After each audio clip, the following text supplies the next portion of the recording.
Kitchen design दिखा रहा हूँ, देख सकते हो आप। पेन ब्राउन ग्रेनाइट में इसको बनाया गया है। और आप दोस्तों चैनल पर अगर नए हो तो चैनल को सब्सक्राइब कर देना और वीडियो को लाइक कर देना।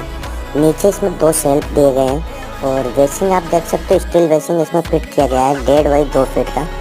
और बिना फर्नीचर के इस किचन प्लेटफॉर्म को अपना आराम से यूज कर सकते हैं दोस्तों, कोई प्रॉब्लम नहीं है। फर्नीचर की इसमें बिल्कुल भी ज़रूरत नहीं है। और वॉल में इसमें 2 बाई 4 की टाइल्स इसमें फिट की गई है। और आप सभी दोस्तों से रिक्वेस्ट है कि चैनल पर अगर नए हो तो चैनल को सब्सक्राइब कर दो, वीडियो को लाइक कर दो। हम मिलते